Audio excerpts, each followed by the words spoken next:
राहता तालुक्यातील रामपूरवाडीतील महिला शेतकऱ्यावरती कशा प्रकारचा अन्याय केला जातो हा व्हिडिओ तुमच्या देखील कामाला येईल, कारण अशा प्रकारची प्रकरणं भ्रष्टाचार हा शक्यतो बाहेर येत नाही। नेमकं त्या दिवशी काय झालं?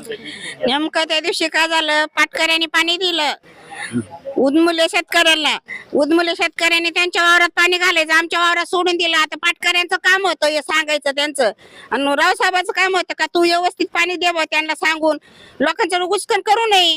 आज 3 एकर हरभरा आमचं पाणी येते, दरवर्षी आमचा 10-5 गुंठे जातोच, आम्ही सोडून देतो। आज 3 एकर हरभरा पाणी येते, मग याचं भरपाई कोण देणार आहे?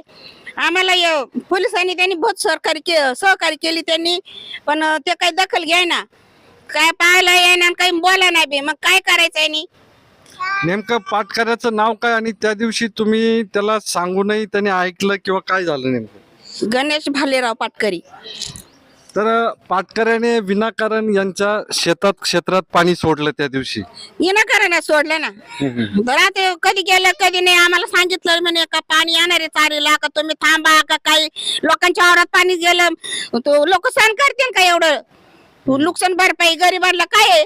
आज बी कसं भावे, पेरणी कशी भावे, ही नुकसान भरपाई कोण देणार आहे आम्हाला? मग पोलीस स्टेशनला वगैरे तक्रारी केल्या तुम्ही? तक्रारी केल्या पोलीस स्टेशनला, पण पोलिसांनी त्यांना सांगितलं की तुम्ही सहकार्य करा बा, त्यांसंग बोलून घ्या, पण ते काही लोक आले नाही आले ते लोक। बरं, मग आता काय करणार? समजा अजून न्याय मिळालेला नाही तुम्हाला, खूप दिवस झाले तुम्ही चक्रा मारतायत, नाही ना न्याय मिळाला ना, आता आम्ही उपोषणला बसणार, पर्याय एकच राहिला आता एवढा, उपोषणाला बसणार। शेवटी त्या वैतागलेल्या आहेत आणि उपोषणाला बसण्याचा देखील त्यांनी इशारा दिलेला आहे। भाऊ, नेमकं काय झालं, काय सांगाल नेमकं याबाबत? तर काय होतं बरं का सर, तर ज्या वेळेस आपण लोकांना पाणी देतो या जबाबदारी पाटकऱ्याच्या आणि रावसाहेबच्या आहेत, आणि शेतकऱ्याने बी आपल्या याच्यात आता हरभऱ्याला जास्त पाणी चालत नाही, आणि दरवर्षी 10 गुंठे 15 गुंठे 20 गुंठे असा हरभरा जातो। पण या वेळेस त्यांनी काय केलं, जसा अख्खा पाट आला तसा तो वावरात गेला, वावरात असं तळ्यासारखं तुंबाळ पाणी साचलं, त्याला काय अंतच नाही त्या पाण्याला। असं इतकं पाणी आल्यानंतर सकाळी आम्ही बघतो तर सगळंच पाणीच पाणी। पाटकरी येऊन गेला, पाटकरी म्हणजे काही होत नाही ते आम्ही पाहू ते पुढं म्हणून पाटकरी येऊन गेला तिथं, गणेश भालेराव हा, आणि वर्षरचं पण काम आहे तसं बघायचं तिथं, अविनाश जाधव म्हणून हे वर्षर आहे तिथं, त्यांनी पाणी यात शेतकऱ्याला दिलं, किती पाणी द्यावं काय द्यावं, सारी उचमळीच जर पाणी दिलं गोरगरिबांची पिकं काय होणार आहे उद्या? एक तर तोंडी घास आलेला जातो निघून, एक तर पिकं व्यवस्थित येत नाही, आज बी भरणा शेती मेहनत काय भाव पडतो, शेतकरी आयुष्यभर तोट्यातच जातो। इकडून तिकडून हरभरा आला, आज कमीत कमी मला 30-32 क्विंटल हरभरा झाला असता, पण तो हरभरा आज हातातून गेला ना, तोंडी घास आलेला।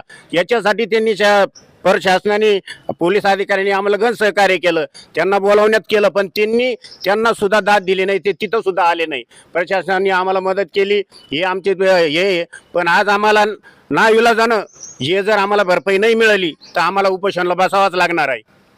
याबाबत तुम्ही त्या पाटकरी विभागाशी किंवा कोणाकोणाशी संपर्क केला, या तक्रारी केल्या? संपर्क आम्ही सगळ्या संपर्क केला, सगळ्यांना पत्र पाठवले, सगळ्यांची तक्रार दिला। 24 तारखेला आम्ही अर्ज सुद्धा केलेला आहे पोलीस स्टेशनला। हे सगळं आम्ही प्रक्रिया सुरू असताना आज उद्या 24 तारीख महिना आला, इथं जवळजवळ 5-6 दिवसांनी आता महिना होतो, तरी आमची कोणीच दखल घेत नाही। याच्यासाठी आम्ही कुठं न्याय मागावा, याच्यासाठी आम्हाला पर्याय उरला नाही, म्हणून आम्हाला कुठंतरी आमचं भरपाई मिळावा, म्हणून आम्हाला उपोषणाला बसणं भाग आहे सर। नक्कीच पालकमंत्री राधाकृष्ण विखे पाटलांचं हाय प्रोफाईल तालुका आहे, हे गरीब शेतकरी आहेत, यांनी पाटबंधारे विभाग, पोलीस विभाग, बरोबर ना, इकडे तक्रारी केलेल्या आहेत। जनतेची कामं का होत नाही आणि शासनाच्या व्यक्तींकडनं जर नुकसान होत असेल तर थेट उपोषणाचा इशारा देण्यात आलेला आहे। त्यामुळं आगामी काळात या प्रकरणामध्ये शासकीय यंत्रणा, प्रशासन किंवा पोलीस विभाग आणखीन कोणत्या पद्धतीने लक्ष घालेल याकडे गॉडफादर मीडियाचं लक्ष आहे। ॲडव्होकेट रामनाथ सदाफळसह प्राध्यापक doctor Jayant Gaikwad, godfather media, राहता।